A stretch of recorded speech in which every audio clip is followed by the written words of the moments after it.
Thank you for listening and supporting the Daily Memphian. Sign up for one of our many free newsletters and breaking news alerts at dailymemphian.com/email to receive the latest local news stories impacting our community. Our weekly newsletters cover everything from sports to arts and culture, business, food, and more, along with daily updates of all the news we publish each day. Sign up or manage your email preferences at dailymemphian.com/email.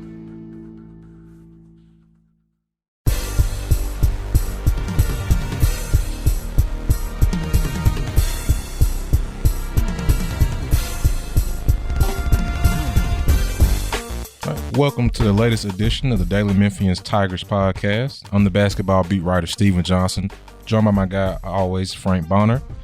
Another very interesting week in Memphis sports. The Memphis Tigers football team kept the bowl streak alive, and their reward, they get to go to Hawaii, so we'll talk about that.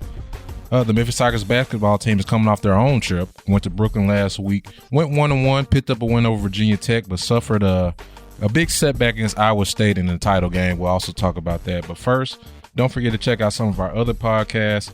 Jennifer Biggs hosts Soundbites, Eric Barnes hosts The Sidebar, and Chris Harrington and Drew Hill, our guys, record the Grizzlies podcast every single week. You can find all of these in the Tigers podcast anywhere you get your podcasts, Spotify, Apple, and of course, dailymemphian.com. So, Frank, we knew last week would be a pivotal game in terms of keeping the Tigers bowl streak alive and just being able to end the season off on a good note. I heard Ryan Silverfield, the Memphis Tigers coach, was pretty emotional after the game. Just walk us through it and how it happened and how Memphis kept their bowl streak alive. Yeah, well, Tulane played to their strengths. Memphis played to theirs. Tulane had, over 300 rushing yards. Memphis, again, couldn't run the ball, but they passed the ball pretty well. And then, the turnovers. It's been a while since Memphis was able to force 4 turnovers and end the game with 0 for themselves. And so I think that was kind of the major part of it. But one sequence that I think changed the game was Memphis was down 21-20. Asa Martin basically put the offense on his back during that drive.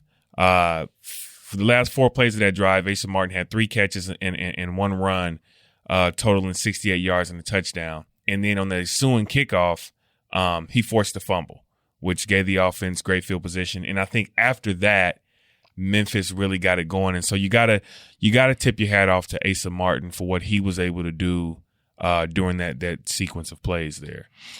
So they accepted the Hawaii Bowl. They haven't announced their opponent yet, have they? No, it's going to be a Mountain West opponent. It should be announced later this week. And then, in terms of what this means for the program, you said, Silverfield being emotional. I think looking at that postgame shows what that win meant for the legacy of this program and this team being able to get their 8th consecutive game. I mean, there's no secret that Memphis didn't have the year that they wanted to have, but still being able to qualify for a bowl game clearly meant something to this program if you look at just the raw emotion that Ryan Silverfield had in that postgame when he was asked. The direct question was, what was going through your head when you got in the victory formation and knew you were going to win the game? And that's when he got, teary-eyed and fought back some tears, just because you can kind of tell that this win was very important for these guys, for these players, for the coaching staff, and the legacy of this program. Yeah, and I think absolutely, because as good as Memphis has been, it's important not to forget where you came from. So we know a couple years ago, like more than before this run, that just going to the bowl game was an accomplishment in of itself. And I think, I guess this is a question for you, just the fact that they have one more game. The team, they might face a pretty decent team in the Hawaii Bowl, and plus it's a free trip for the players. I guess how big is the moment for them to end the season? We got signing day coming up, for them to end the season with some positive momentum with both recruiting and maybe another W. Yeah, I think it's huge. And like you said, for the players, I mean, the seniors specifically, ending your career possibly with a win in Hawaii, I mean, doesn't get too much better than that. And, you possibly could be playing against a Boise State, which if they get that matchup, I mean, maybe Boise State, Wyoming, whatever. But, if they do get Boise State, beating a Boise State team in Hawaii, should feel pretty good to end on a win and, pretty much a vacation kind of. So overall, speaking of recruiting, we know early signing day is about to come up. I forgot the date, but I know it's in a couple of weeks. What, if anything, stands out about the class that Memphis has committed right now, and do you think they can have a big finish? Yeah, and I know we talked about it earlier. I'm interested to see the quarterback situation. They've got 2 quarterbacks in this class. You've got a quarterback in Seth Hennigan who's already there. You'll see what happens with, Grant Gunnell in that Seth situation. But bringing in 2 more quarterbacks in this group, especially, a Tevin Carter who when he announced sounded pretty confident that he could win that position. So I'm curious. I know there are some people who think that Tevin may not sign or whatever. So I think that's the most interesting thing about signing day is if, he'll ink his signature and still come.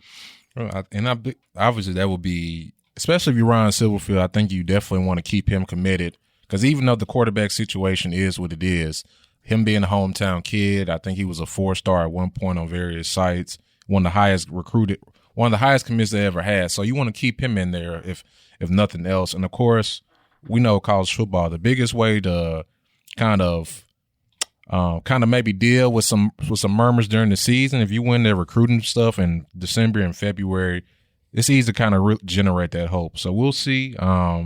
Should be a fun trip for the players. We'll see the Titans close it off strong.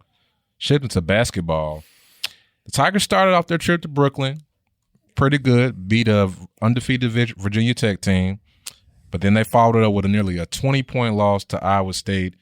And Frank, I'm sure you noticed when you were on social media, there were a lot of people, both locally and nationally, that I think enjoyed seeing the Tigers go down like that. Yeah, I think I don't know because I watched the game and I do feel like there were some people on Twitter that were kind of just waiting for Memphis to have a game like that, to kind of jump on them a little bit. I think there were some people who probably didn't like the fact that Memphis was getting some of the love that they were getting, and so I did see some of that. But I am curious as looking in that game, especially in that first half. Defensively, they look like one of the best teams in the country. I mean, I think that's going to be a constant, every game. But offensively, they just look like they were just a collection of talent that, if you go to the YMCA and you pick the 5 best guys and the 5 best guys may not necessarily know how to play with each other. I mean, that they kind of gave off some of that aura offensively. What did you see in that game? Well, I know some fans were upset when I tweeted this out, but Memphis and Iowa State were running some of the similar sets and things like that. Iowa State were just executing at just such a higher rate than I think that Memphis. It almost appeared like they were running 2 different systems. But from what I really saw, and I wrote a piece about this, the Tigers, they'll get some movement to start these possessions, like with the screen and things of that nature. But it's like after that first read, like for quarterback, if I take away your first read, there's this hesitation. They were kind of unsure of what to do. Then guys kept pressing, and each Iowa State would just kind of every time it seemed like Memphis might be about to make a run, they might make a basket here, a basket there. Iowa State would come right back, and eventually Tyler Harris just said they were just fighting back for so long that they just really couldn't get. Really, it just got away from them. Like I don't think Iowa State is 20 points better than Memphis, of course, but they just kept running their stuff, and it's funny because Penny Hardaway, I just left the media availability.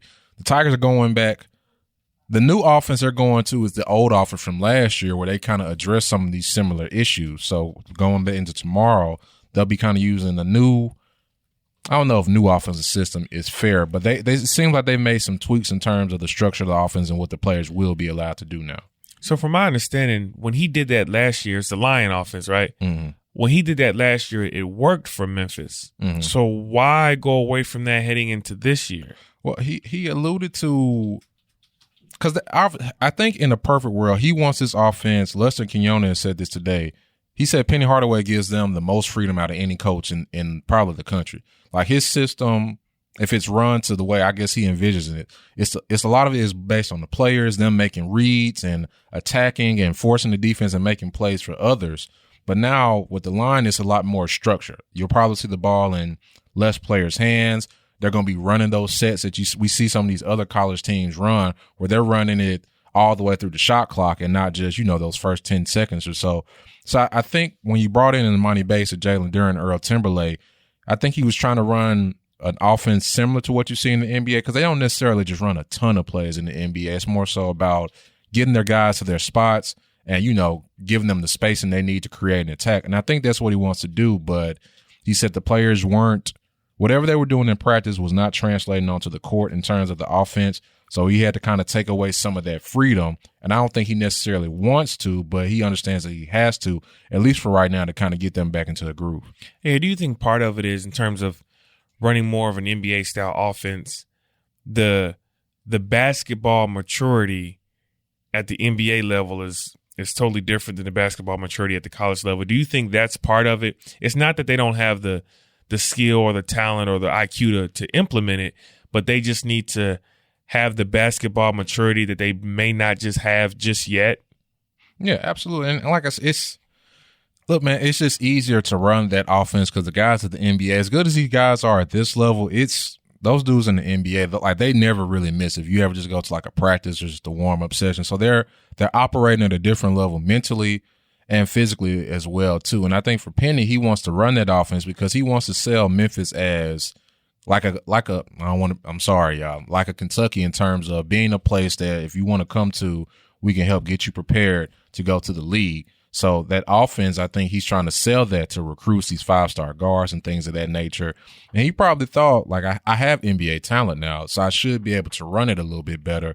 It just unfortunately, the NBA talent, they're supposed to be high school seniors right now. And Earl Timberlake's still, he's getting better. He's had to deal with an injury. So I think this is actually a really good move to kind of simplify the offense and put less pressure on, say, an Imani Bates to kind of carry it and make all these reads and try to look for his shot and things of that nature.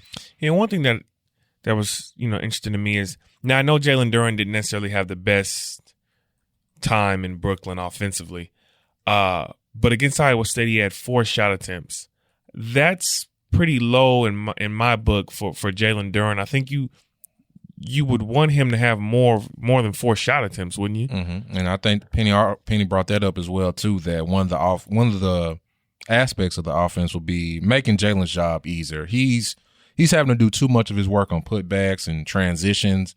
I don't think he's getting enough post touch-ups, and I know that's an area of his game he's still developing, but the only way you can develop that is getting live game reps. So they definitely need to feed him more, whether it's off the pick and roll or whether it's getting him those post touches.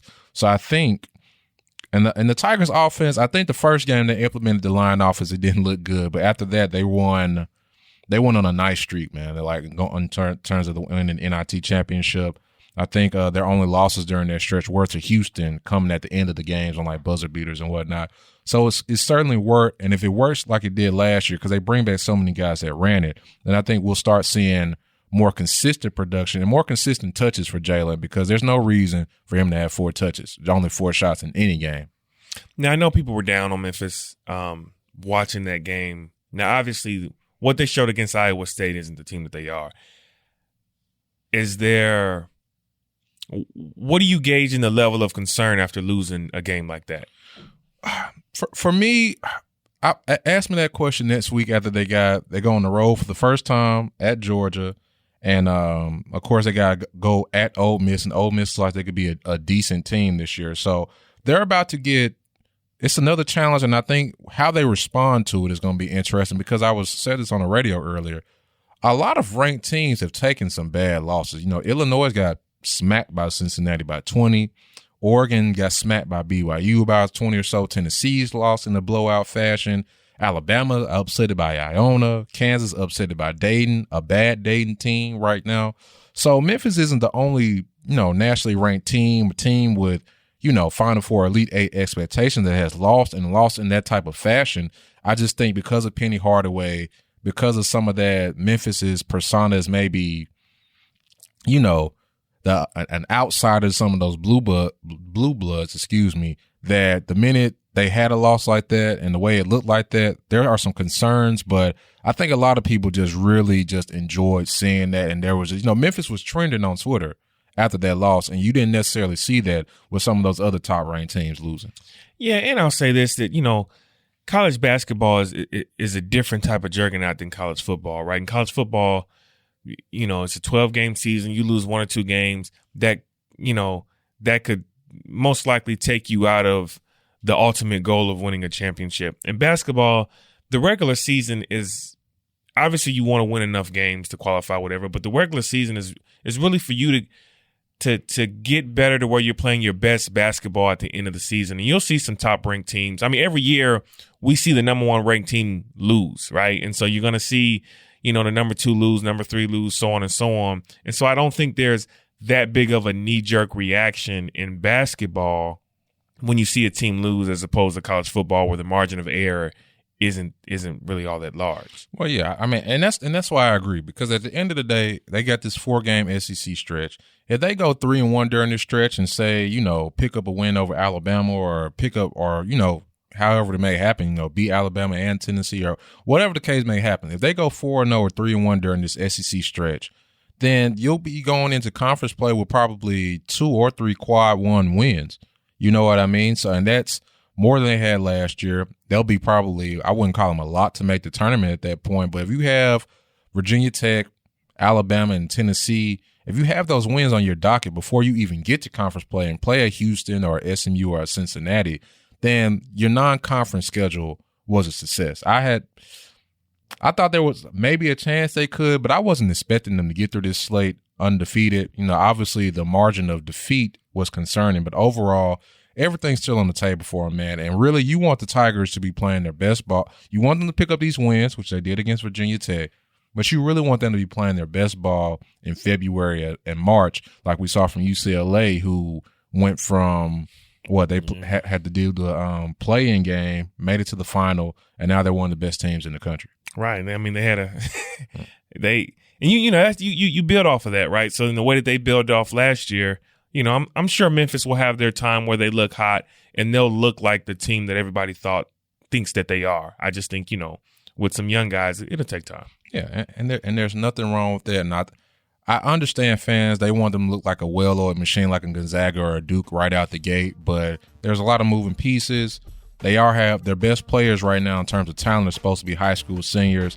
So there are always going to be some growing pains, but at the end of the day, I think if you can go 3-1 during this stretch for this SEC slate, then everything that we've been talking about, all your goals and expectations are still right there, regardless of getting blown out by Iowa State or not.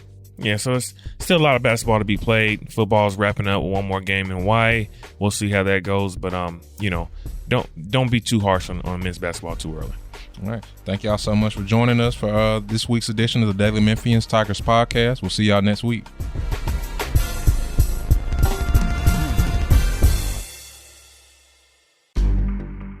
In-depth journalism in the Memphis community. The Daily Memphian is of Memphis, not just in Memphis, and seeks to tell the stories of this city. TheDailyMemphian.com. Truth in place.